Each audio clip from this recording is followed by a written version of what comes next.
Hello friends, नमस्कार, जय हिंद। स्वागत है आपको हमारा कुमार लॉ लेक्चर। जैसा कि हम पिछले वीडियो में जाने थे व्हाट इज लॉ, अभी हमारा जो सीरीज चल रहा है लीगल मेथड का चल रहा है। तो हम जो पिछले वीडियो में जाने थे व्हाट इज लॉ क्या है, अब हमारा जो नेक्स्ट है वो है हमारा क्लासिफिकेशन ऑफ लॉ। जैसा कि ये जो है हम लोग स्टेप बाय स्टेप चल रहे हैं कि पहले मतलब सीढ़ी से अगर कोई भी स्टूडेंट चढ़ करके पढ़ता है तो सबसे बेटर होता है, इसलिए हम जो है बेसिक से एडवांस जाएंगे और धीरे धीरे जाएंगे, स्टेप बाय स्टेप जाएंगे। तो आज की वीडियो में हम बेसिकली जानेंगे क्लासिफिकेशंस ऑफ लॉ। जैसे लॉ कितना पार्ट में बटा हुआ है, किस किस तरह का लॉ है, ये सब कुछ समझ जाएंगे। तो जैसे कि देख सकते हैं हम पहले से लिख के रखे हैं नेचुरल लॉ, प्राकृतिक विधि। ये जो होता है नेचुरल लॉ, प्राकृतिक विधि, ये सबसे सुप्रीम होता है। उसके बाद जो है पॉजिटिव लॉ, सकारात्मक विधि।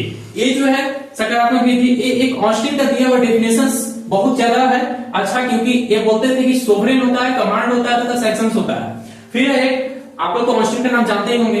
फिर एक ऑर्डिनरी लॉ, साधारण कानून। ये जो होता है पार्लियामेंट और स्टेट लेजिस्लेशन के द्वारा ही बनाया जाता है। और ये जो पॉजिटिव लॉ है ये मेड बाय ह्यूमन, इसको जो है आदमी बनाते हैं तथा ये जो है नेचुरल लॉ से आपका मतलब कोलैब करता है, ठीक है। और इसके बाद हमारा है इंटरनेशनल लॉ। ये हमारा आता है ब्रॉड क्लासिफिकेशन में इंटरनेशनल लॉ। ये है आपका international law, national law and municipal law, public law, constitutional law and administrative law and criminal law and civil law and private law. ये सारे को जितने भी लॉ है ये सारे के डेफिनेशंस हम इस वीडियो में डिटेल्स में जानेंगे और एकदम उसको एग्जाम्पल के थ्रू समझेंगे कि क्या है। आप एक बार इस वीडियो को ध्यान से देख लेंगे तो आपको फिर कहीं और जाने की जरूरत ही नहीं है ये सब चीज सारा कुछ पढ़ने के लिए। तो बने रहिए हमारे यूट्यूब चैनल पर। आइए अब हम नेचुरल लॉ को यानी प्राकृतिक विधि को स्टार्ट करते हैं।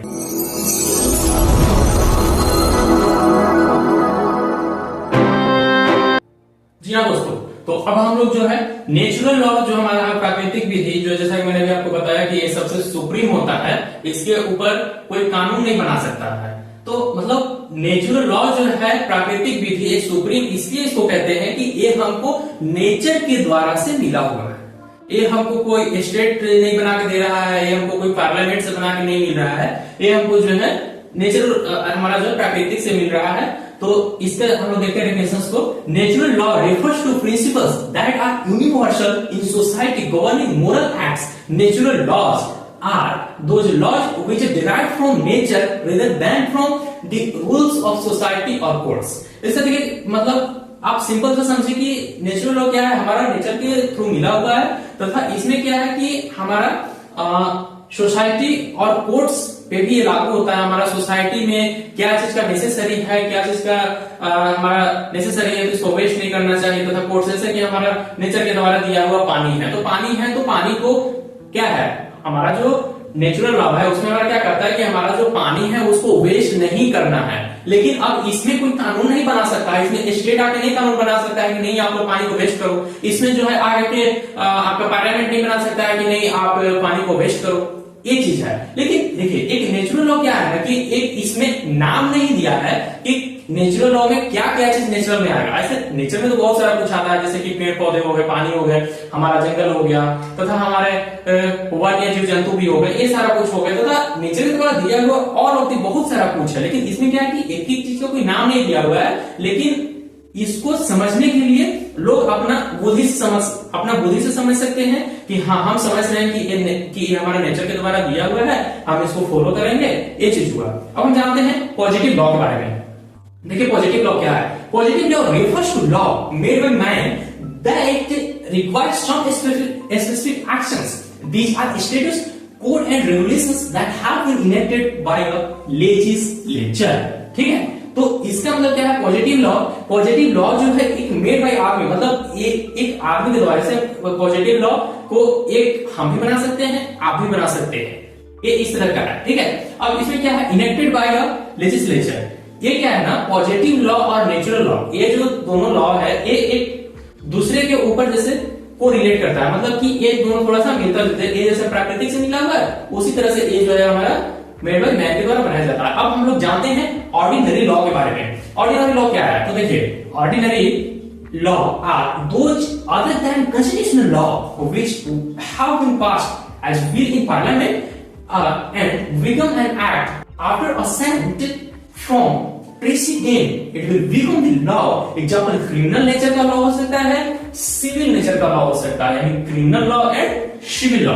तो देखिए अब हम लोग ऑर्डिनरी लॉ को समझते हैं। ऑर्डिनरी लॉ क्या है? ऑर्डिनरी जो लॉ है ये एक हमारा जो भारत का संविधान है, कॉन्स्टिट्यूशन है, कॉन्स्टिट्यूशन के बेस पे, यानी हमारा जो कॉन्स्टिट्यूशन है उसी के बेस पे जो है हमारा एक ऑर्डिनरी लॉ बनाया जा सकता है, तथा एक स्टेट लेजिस्लेचर, हमारा स्टेट तथा एक पार्लियामेंट जो है तथा ये जो है हमारा लेजिस्लेशन के द्वारा बनाया सकता है, ये जो है हमारा बनाया जा सकता है, तथा इसमें प्रेसिडेंट का एजेंट पे ही ये जो लॉ है पास होता है, तथा ये जो है दो टाइप का हो सकता है, एक हो सकता है क्रिमिनल टाइप का हो सकता है और एक हो सकता है सिविल टाइप का। तो अब हम लोग जो है ब्रॉड क्लासिफिकेशंस ऑफ लॉ के बारे में जानते हैं, जैसे कि ब्रॉड क्लासिफिकेशंस ऑफ लॉ में क्या कहा जाता है कि क्या क्या लॉ हो सकता है। तो इसमें देखिए आपका एकदम सिंपल सा आपको हम चार्ट के माध्यम से समझाना चाहते हैं कि देखिए फर्स्ट जो होता है क्लासिफिकेशन वो होता है आपका इंटरनेशनल लॉ और नेशनल लॉ। नेशनल लॉ यानी हमारा जो भारत के अंदर में जो लॉ है उसको नेशनल लॉ बोलेंगे, और इंटरनेशनल लॉ यानी जो हमारा विदेशी जो नागरिक हैं जो भारत में आ रहे हैं, जा रहे हैं, तथा हमारा जो विदेश के साथ हमारा जो ट्रेड हो रहा है, बिजनेस हो रहा है, उसके रिलेटेड जो हमारा होता है इंटरनेशनल लॉ होता है। ठीक है, तो ये पहले जो है दो भाग में बढ़ता है, नेशनल लॉ तथा इंटरनेशनल लॉ। ठीक है, राष्ट्रीय लॉ तथा अंतरराष्ट्रीय लॉ। ठीक है, अब हम लोग जानते हैं इसके बाद फिर आता है आपका इंटरनेशनल लॉ में आपका दो टाइप का आता है, जैसे होता है जैसे आपका पब्लिक इंटरनेशनल लॉ तथा प्राइवेट इंटरनेशनल लॉ और कॉन्फ्लिक्ट लॉ। ये सारा कुछ को भी हम लोग डिटेल्स में जानेंगे एक एक करके। तो अभी हम लोग जानते हैं ये होता है आपका पब्लिक इंटरनेशनल लॉ तथा प्राइवेट इंटरनेशनल लॉ। इसके बाद आपका होता है नेशनल लॉ में पब्लिक लॉ और प्राइवेट लॉ, यानी पब्लिक का क्या लॉ है और प्राइवेट का क्या लॉ है। अब इसमें आपका आता है पब्लिक लॉ में एडमिनिस्ट्रेटिव लॉ, क्रिमिनल लॉ। तो आपका क्रिमिनल लॉ को जो मतलब अगर सिंपल से समझे ना तो ये आईपीसी से हम लोग समझ सकते हैं कि इंडियन पैनल कोड में इसका मतलब सारा कुछ आपका जो है प्रावधान वगैरह दिया हुआ है। उसके बाद हम लोग देखते हैं सिविल लॉ। सिविल लॉ मतलब क्या क्या चीज में सिविल मतलब वो जो हमारा जो क्राइम का नेचर है वो मतलब देखिए क्राइम का नेचर दो टाइप का होता है, एक क्रिमिनल भी हो सकता है तथा एक सिविल भी हो सकता है। ऐसा नहीं है कि आदमी जो क्राइम कर रहा है तो वो सारा क्राइम क्रिमिनल ही होगा, ऐसा नहीं होता है। बहुत सारा क्राइम आपका सिविल होता है, बहुत सारा आपका क्रिमिनल होता है। ये सब चीज जब हम लोग सीआरपीसी पढ़ेंगे क्रिमिनल प्रोसीजर कोड, तो उसमें हम लोग जानेंगे कि मतलब आपका क्रिमिनल का क्या क्या प्रोसीजर्स होता है तथा उसमें हम लोग सिविल जानेंगे। तो देखिए आपका है सिविल लॉ। तो जो सिविल लॉ है ना, सिविल देखिए आपका जो हम बताया था पिछले वीडियो में कि लॉ ऑफ कॉन्ट्रैक्ट भी हम लोग पढ़ेंगे, जिसमें हम लोग ये जो है लॉ ऑफ कॉन्ट्रैक्ट 1872 का बना हुआ है, और ये जो है लॉ ऑफ टॉर्ट्स। तो ये जो है लॉ ऑफ कॉन्ट्रैक्ट और जो है लॉ ऑफ टॉर्ट्स ये आपका सिविल लॉ के अंदर आता है। ठीक है, अब हम लोग जानते हैं प्राइवेट लॉ। प्राइवेट लॉ क्या क्या हो सकता है? तो प्राइवेट लॉ आपका जो मेन है मुस्लिम लॉ और हिंदू लॉ। तो देखिए प्राइवेट लॉ यानी प्राइवेट का मतलब कि हमारा जो अपना लॉ है, जो हमारा पूर्वजों से चला हुआ आ रहा है, जैसे कि मनुस्मृति के टाइम से ही चला हुआ आ रहा है, उसको फिर चेंज होते गया तो फिर हमारा हिंदू के लिए थोड़ा सा एक अपना लॉ हो गया। जैसे कि उसमें आपका हिंदू लॉ में आपका हिंदू मैरिज एक्ट वगैरह सारा कुछ आता है, फिर आपका हो गया मुस्लिम लॉ में फिर आपका मुस्लिम मैरिज एक्ट वगैरह सारा कुछ आता है। उस तरह से जो है ये सारा कुछ अभी हम लोग जानते हैं। तो अभी हम लोग जानते हैं फर्स्ट इंटरनेशनल लॉ के बारे में। तो अभी मैं जितना कुछ भी बोर्ड पे लिख रहा हूं ना, इस चीज को आप स्क्रीनशॉट करके रख लीजिए और फिर बीच में आपको टाइम मिलेगा तो आप लिख लीजिएगा। अभी आप सारा को स्क्रीनशॉट करके रखते जाइए और फिर आप वीडियो देखने के बाद आप उसको अपने नोटबुक में लिख लीजिएगा। तो हम लोग जानते हैं इंटरनेशनल लॉ के बारे में। तो जैसा कि हम लोग ब्रॉड क्लासिफिकेशन में अब देखते हैं इंटरनेशनल लॉ के बारे में। इंटरनेशनल लॉ क्या है? तो देखिए international law also known as public international law and law of nations is the set of rules and norms and standards generally accepted in relations between nations. हमारा जो nations है उसमें जो है रूल्स नॉर्म्स तथा स्टैंडर्ड्स को maintain तथा generally इसको एक्सेप्टेड जो होता है वो हमारा होता है इंटरनेशनल लॉ में। अब हम लोग जानते हैं national law and conflict law. तो national law and conflict law क्या है? तो national law which is often referred to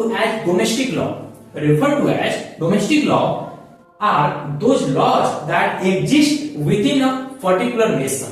देखिए हमारा जो इंटरनेशनल लॉ है ये क्या करता है? International law also known as public international law. हमारा जो पब्लिक इंटरनेशनल लॉ है तथा ये जो रूल्स नॉर्म्स एंड स्टैंडर्ड्स जो ये जनरली जो सेट करता है ये हमारा इंटरनेशनल लेवल पे करता है। तथा हमारा जो नेशनल लॉ है वो क्या करता है कि only for that exist with in a particular nation. ये एक नेशन यानी एक राष्ट्र, हमारा जो मान लीजिए एक भारत राष्ट्र है तो हमारा एक हमारा जो भारत है इसके ऊपर ही मतलब हमारा जो है नेशनल लॉ होता है, तथा जो इंटरनेशनल लॉ है वो भारत से रिलेटेड जितने भी कंट्रीज हैं और भी जितने राष्ट्र हैं उन लोग के साथ से मिलजुल करके तथा उन लोग का जो नॉर्म्स होता है, स्टैंडर्ड्स होता है, उसको जो है जनरली एक्सेप्टेड होता है। ठीक है, अब हम लोग जानते हैं ये दोनों को समझ गए। अब हम लोग जानते हैं पब्लिक लॉ के बारे में।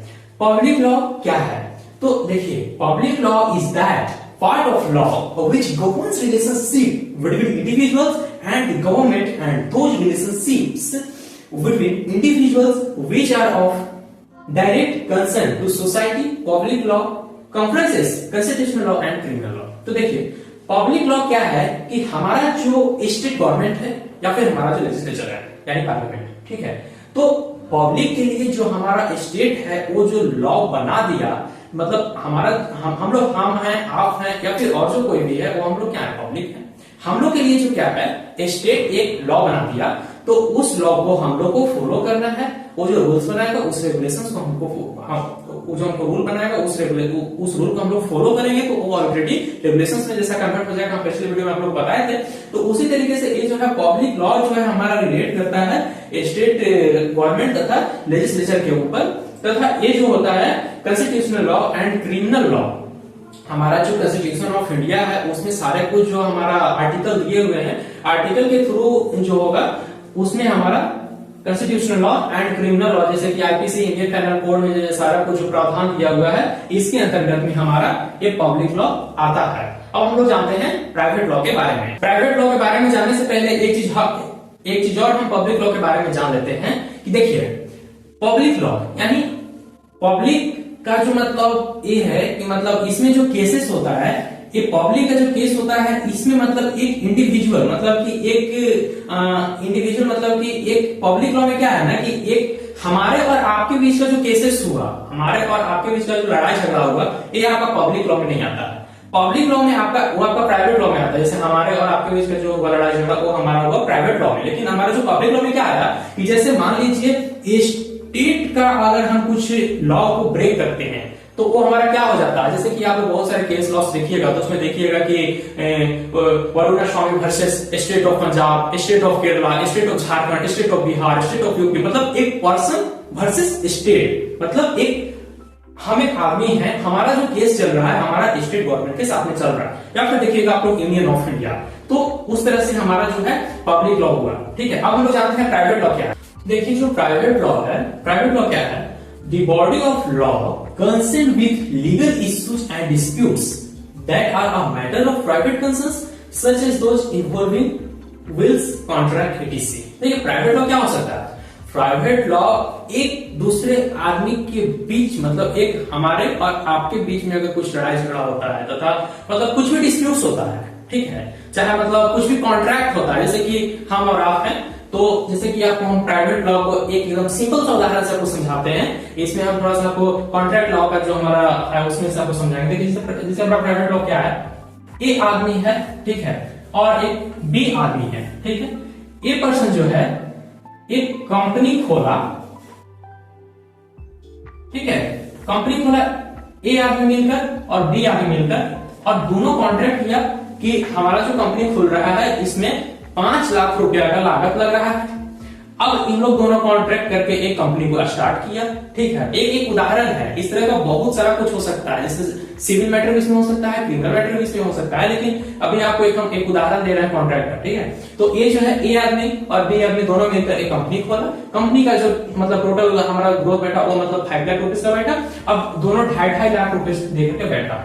अभी क्या कहता है दोनों मिलकर के कि हमारा जो कंपनी का जो रेवेन्यू आएगा, यानी मतलब पर मंथ का मान लीजिए इन लोग का कंपनी का रेवेन्यू आया 50,000, तो 50,000 में 25,000 इसको मिलना चाहिए और 25,000 इसको मिलना चाहिए। अभी क्या करता है कि इसको बोला फर्स्ट मंथ कि भाई ऐसा करो से हमको थोड़ा कुछ जरूरत है, इसलिए इस महीने का पूरा रेवेन्यू हम रख लेते हैं, अगले महीने का तुम पूरा रख लेना, ठीक है। अब क्या किया कि इसका रेवेन्यू रख लिया, 50,000 पूरा रख लिया, इसको कुछ नहीं मिला ए पर्सन को। ये क्या किया, नेक्स्ट मंथ होने से पहले ही कंपनी को बेच दिया कम दाम में। ये 5 लाख का कंपनी था, 4 लाख में ही बेच करके भाग गया, 50,000 रुपए इसको जो प्रॉफिट हो लेकर भाग गया। तो इसका क्या हुआ, इसका जो कॉन्ट्रैक्ट था, इसका कॉन्ट्रैक्ट यहाँ पे क्या हुआ, मतलब कि इन लोग जो दोनों का कॉन्ट्रैक्ट बना तो अब इन लोग दोनों को जो कॉन्ट्रैक्ट बना, अब ये जो कॉन्ट्रैक्ट है ये एक तरह का मतलब आपका, आप जब लॉ कॉन्ट्रैक्ट जब पढ़ाएंगे तो उसमें सारा कुछ बताएंगे कि वॉइड कॉन्ट्रैक्ट क्या होता है, ये सारा कुछ उसमें समझ में आएगा, वॉइड, वॉइडेबल और ये सब उसमें समझ आएगा। लेकिन यहाँ तो अब यहाँ से क्या होगा, यहाँ से एक सिविल मैटर भी क्रिएट हो सकता है और एक क्रिमिनल मैटर भी क्रिएट हो सकता है। तो ये क्या होगा, एक दूसरे आदमी के बीच में जो कॉन्ट्रैक्ट बना और जो थर्ड पार्टी कंपनी हुआ, कंपनी एक आर्टिफिशियल उसको हम लोग कंपनी को, एक कंपनी भी आदमी है लेकिन वो आर्टिफिशियल आदमी है, ठीक है। तो अब क्या होगा, ये दोनों के बीच में जो होगा, तो अब ये दो आदमी के बीच का जो इंडिविजुअल डिस्प्यूट्स हुआ उसको हम प्राइवेट लॉ कर सकते हैं। और ये एक कंपनी उदाहरण है, इसमें और भी डिफरेंट चीज को आप देख सकते हैं, ठीक है। जब हम इसको कॉन्ट्रैक्ट लॉ पढ़ाएंगे तो कॉन्ट्रैक्ट लॉ में उसमें सारा उसको डिटेल से बताएंगे। अब हम लोग जानते हैं कॉन्स्टिट्यूशनल लॉ के बारे में। कॉन्स्टिट्यूशनल लॉ क्या है, तो देखिए constitutional law is a body of law which defines the rules, powers, structure of different entities within a state, namely executive, parliament, legislature and judiciary as well as basic rights of citizens। देखिए क्या कहता है कि हमारा जो constitutional law है ये हमारा एक is a body of law. ये जो कॉन्स्टिट्यूशन है, भारत का जो कॉन्स्टिट्यूशन है, कॉन्स्टिट्यूशन ऑफ इंडिया है, ये एक लॉ का बॉडी है। जितने सारे कुछ हैं, contract law, law of torts और आपका इंडियन पैनल कोड आईपीसी और आपका ये सारे कुछ जो है आपका, इसका एक बॉडी है कॉन्स्टिट्यूशन ऑफ इंडिया, ठीक है।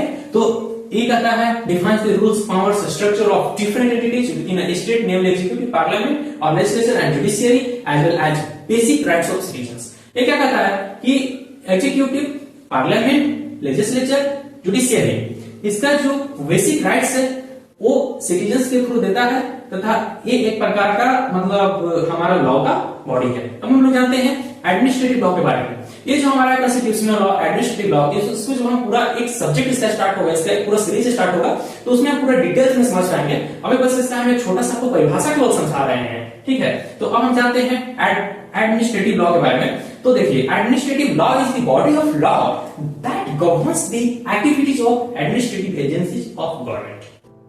एडमिनिस्ट्रेटिव लॉ क्या करता है, ये भी एक प्रकार का लॉ ऑफ बॉडी है, ठीक है। लॉ इज द बॉडी मतलब ये हमारा कानून का बॉडी है, but governs the activities of administrative agency. जितने भी एडमिनिस्ट्रेटिव एजेंसीज हैं गवर्नमेंट के, इसमें आपका होता है एडमिनिस्ट्रेटिव लॉ। इसका जो है आपका अलग से स्पेशल सीरीज स्टार्ट होगा, उसमें हम लोग डिटेल्स में पढ़ेंगे। अब हम लोग जानते हैं क्रिमिनल लॉ के बारे में। अब जैसा कि हम जानते हैं क्रिमिनल लॉ के बारे में हम लोग सारा कुछ जान लिए। अब हम लोग का लास्ट दो बचा है, वो है क्रिमिनल लॉ और सिविल लॉ। ये चीज तो जानना सबसे इंपॉर्टेंट है, आप लोगों को बताओ। तो देखिए क्रिमिनल लॉ, क्रिमिनल नाम सुनते ही लगता है क्रिमिनल, यानी कि कोई ऐसा क्राइम हो गया है जिसका नेचर ही क्रिमिनल नेचर का है। जैसे कि मान लीजिए कोई किसी का मर्डर कर दिया है, अब क्या होगा, जो मर्डर कर दिया उस सिविल नेचर का तो हो नहीं सकता है, वो तो क्रिमिनल नेचर का ही होगा ना।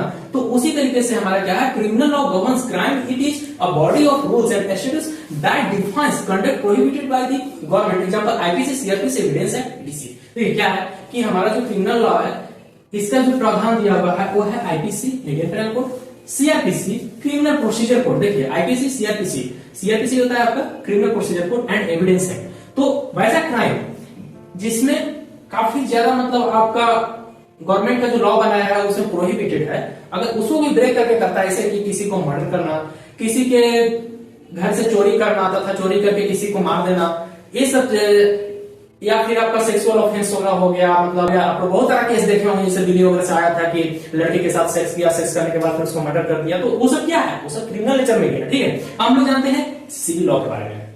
देखिए सिविल लॉ क्या है, ध्यान से समझिएगा। Civil law is the part of a country set of laws which is concerned with the private affairs of citizens, example marriage, property related matters. देखिए सिविल लॉ क्या करता है, सिविल एक ऐसा नेचर है जिसमें आदमी का जो मतलब ऑफेंस जो आदमी कर रहा है या फिर आदमी जो मतलब क्राइम कर रहा है, वो क्राइम उतना ज्यादा मतलब क्या बोलते हैं कि आपका सेट ऑफ रूल्स में मतलब उतना ज्यादा प्रोहिबिटेड नहीं है। जैसे कि मान लीजिए मैरिज है, तो सिविल लॉ कहां से निकलता है, सिविल लॉ कुछ इस तरह से आपका निकल सकता है कि जैसे कि ए आदमी है, ए आदमी शादी किया बी आदमी से, ठीक है, तो ए हमारा होगा। तो अब ए आदमी का एज है 17 साल, ए मेल है, और बी आदमी का एज है आपका मान लीजिए 16 साल, एक फीमेल है, लेकिन हमारा हिंदू मैरिज एक्ट में क्या करता है, हिंदू मैरिज एक्ट में ये कहता है कि मेल जो है उसका एज 21 ईयर्स होना चाहिए और जो फीमेल है उसका एज 18 साल होना चाहिए, तब जो है दोनों जन मैरिज कर सकते हैं। लेकिन यहां पे तो ऐसा नहीं हुआ है, कुछ इस तरीके से हो गया है। तो अब इसमें जो केस होगा वो सिविल नेचर का होगा। फिर अब एक दूसरा डिफिनेशन हम लोग समझते हैं कि जैसे मान लीजिए हम इसको हटाते हैं और उसको हटाने के बाद हम एक दूसरा एग्जांपल से समझते हैं। देखिए अब इसका दूसरा एग्जांपल क्या हो सकता है, हमारा हम ए आदमी है, ठीक है, हमारा एक प्रॉपर्टी है, ठीक है, एक बी आदमी है, इनका भी एक प्रॉपर्टी है, ठीक है। अब क्या है, इनका भी एक हाउस है, हमारा भी एक हाउस है। हमारा हाउस में एक पेड़ लगा हुआ है, यानी एक ट्री लगा हुआ है। हम लोग दोनों का घर सटा हुआ है। अब जो हमारा ट्री है, हमारा जो पेड़ है, इसका डाली जो है इनके बी वाले का जो घर है इनके ऊपर से ऐसे चला गया। अब ये बी वाले क्या किए कि हमारा डाली को काट दिए, या फिर हमको बोले कि आपका घर में जो पेड़ लगा हुआ है, आपका जो डाली है उससे मेरे को नुकसान हो रहा है, आप उसको हटा लीजिए। और वहां से जो डिस्प्यूट स्टार्ट हुआ उसमें कोई मतलब क्राइम नहीं हुआ, उसमें कोई किसी का मर्डर नहीं किया, ठीक है। इसमें मतलब वो कहा कि हमारा आपका घर का जो ट्री है, पेड़ है, वो मेरा घर पे आकर के रह रहा है छांव में, इसके कारण हम लोग अगर कुछ थोड़ा बहुत साग सब्जी लगा रहे हैं तो हम लोग का हो नहीं रहा है, इसलिए आप उसको हटा लीजिए। तो ये जो होगा सिविल नेचर में आएगा। तो ये सारा कुछ जो हम लोग आज जाने, ये सारा कुछ हम लोग एक सिंपल सा डेफिनेशन जाने हैं। अब इसका एक डिटेल्स में एक एक करके सीरीज स्टार्ट होगा, वो आने वाले वीडियोस में होगा। अभी हमारा जो लीगल मेथड था, इसमें हमारा जो लीगल मेथड मतलब देखिए सारा कुछ बेसिक पढ़ना होता है, मतलब हम लोग लॉ पढ़ने जा रहे हैं, एक तरह समझिए बेसिक से जो है सारा कुछ इंट्रोडक्शन देने का काम करता है। ये सारा कुछ आज की वीडियो में हम जान लिए। अब हम लोग नेक्स्ट वीडियो स्टार्ट करेंगे। तो आप लोगों को कैसा लगा ये वीडियो कमेंट करके बताइएगा। तो इसमें जो कुछ टॉपिक आप लोगों को अगर समझ में ना आया हो तो आप लोग कमेंट करके बताइए, उसमें हम फिर उसका एक डिटेल्स में अलग से वीडियो बना देंगे। Thanks for watching my video. और आप लोगों को अगर इस वीडियो से कुछ भी सीखने को मिला हो तो आप हमारे चैनल कुमार लॉ लेक्चर को सब्सक्राइब कर सकते हैं। धन्यवाद।